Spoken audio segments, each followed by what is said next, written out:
Hey, it's me, Gunk Guy. Welcome to my studio bunker. Today we'll be making corona masks. Am I wearing makeup? No. Have I dyed my grays? No. Makeup and hair dye are over. It's end times. Here's how to make a mask. Alright, so I have all my supplies laid out.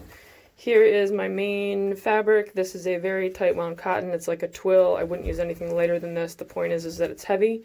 You can also use denim. Anything like that would be perfect. Just make sure that if it's something like denim or an old pair of jeans, they're not disgusting. I'm not trying to make these people sicker. This is just like a light, cheap cotton. You can use any of these things. This is kind of a nice pattern. I don't think it really matters. I don't think sick people give a fuck what kind of pattern you use, but there you go. Here is some 1/8 inch elastic, a ruler, some shears, some pipe cleaners, which I have in my house because, you know, I'd be smoking, and some other shit to cut with and some stuff to mark with. Alright, next thing you're going to want to do is get your pattern ready.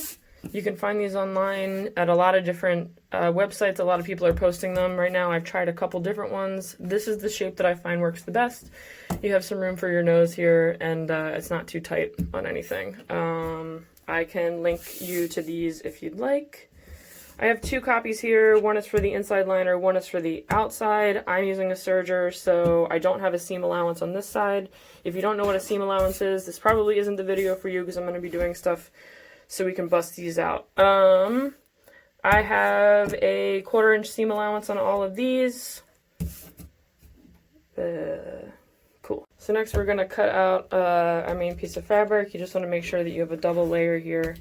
I'm going to go ahead and cut that. Alright, I've cut out my main piece of fabric. It looks like this, a front and a back, 2 pieces. Next I'm going to cut out my... Alright, same thing here. I have my fabric doubled over. I'm going to cut out 2 of these. This is sloppy. I don't know, people are dying. Alright, next I went and cut 2 pieces of my 1/8 inch elastic.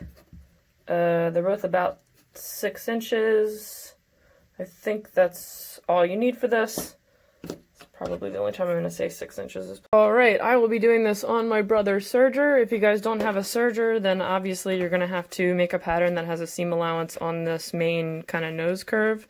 But for me, I don't really have one. I want to make sure that this is a nice tight seam and it's not going to fall apart on anybody. So I'm going to go ahead and serge it.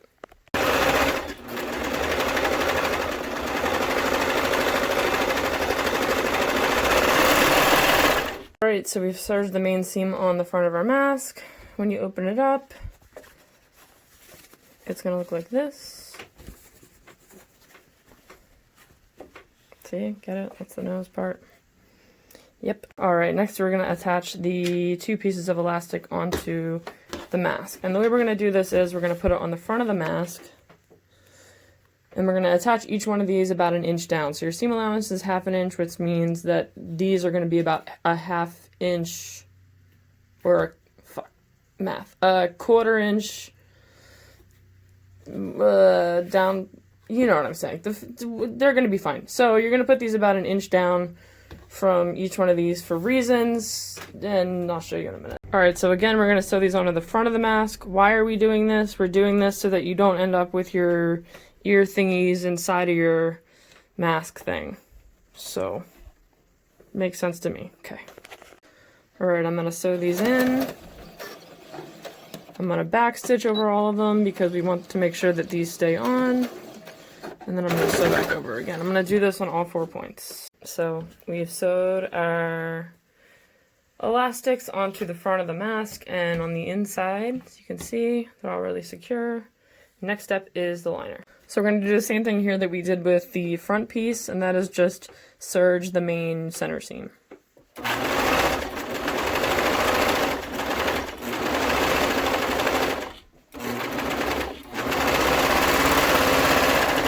Alright, now that the main center seam is serged, what we're going to do is chop this baby in half. Just like, kind of like half-ish. How about like there? That looks good. Great. So now you have these 2 pieces. So now you're going to open these pieces up. And you're going to make sure you want to remember that this is your top. And that this is your bottom. So we're going to go ahead and serge the top and serge the bottom. Alright, so my top and bottom are nice and serged, and the reason I'm using the serger is to use less fabric. If you're using a regular sewing machine, you can obviously use 2 pieces of fabric doubled over for each one of these pieces. I can show you guys how to do that if you'd like, just let me know. So now we're going to fully assemble and sew our mask. What we're going to do is put it face up like this. Find these 2 pieces, make sure the seams are up, and you're going to put right side to right side on each of these pieces that you serged. Right now it looks kind of whack, but it'll make sense when I pin it. I'll show you. Alright, I have fully pinned my liner to my mask, as you can see. Make sure that you are pinning within your seam allowance. Why are we doing this? Well, we're making surgical masks. You don't want to pin in the inside of the mask and give your people that Rona. So make sure you're inside your seam allowances. Alright, second to final step, we're going to go ahead and sew our liner onto our mask. We're going to go within our 1/2 inch seam allowances, and we're going to go all the way around this mask. Alright, so we've sewn the entire border of our mask here. Hopefully you can see that. I suck at this. I would not recommend sewing a mask and holding a camera. Anyway, now for the big reveal. We're going to turn it inside out. Nice looking mask. A liner that you can put a filter in. And some added comfort. And I got my edges real crisp here, my points real crisp by just using a chopstick. I use that a lot in my sewing. You can just use that to push into these points and get them nice and crisp. Next optional step is, if you want, you can put that pipe cleaner up in this portion underneath of this layer and sew that in so you have a little bit of a bend for a nose clip. I'm not going to do that, I don't think. I don't know. I'm feeling lazy.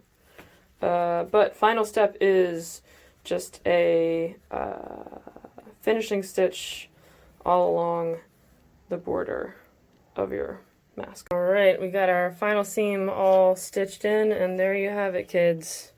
Your very own COVID-19 mask. So I did actually go ahead and put that pipe cleaner that I had up underneath of this liner and just sewed it into the seam allowance. And then, I don't know if you can see this, but I just did kind of a little stay stitch at the end there to make sure it doesn't move around. I like pipe cleaners because they stay in place. I've seen people do it with trash ties. I'm not a huge fan of those. They don't really hold and they slide around a lot. So, yeah, this is it. Pretty sweet. Alright, so there you have it. Here's the mask that we just made. This is what it looks like. Is it the greatest thing I've ever sewn? No. Am I good at tutorials? No. Does it matter? Does anything right now? This is what I'm doing to try to help people out. Hopefully this video can help you help people out. If you guys want me to go more in depth, I can do that. Or if you want some of these, that'd be great. Or if you want to donate to me for showing you how to do this, you can DM me on Instagram at Gunkeye, Gunkeye. Thanks so much. We all got to do our part.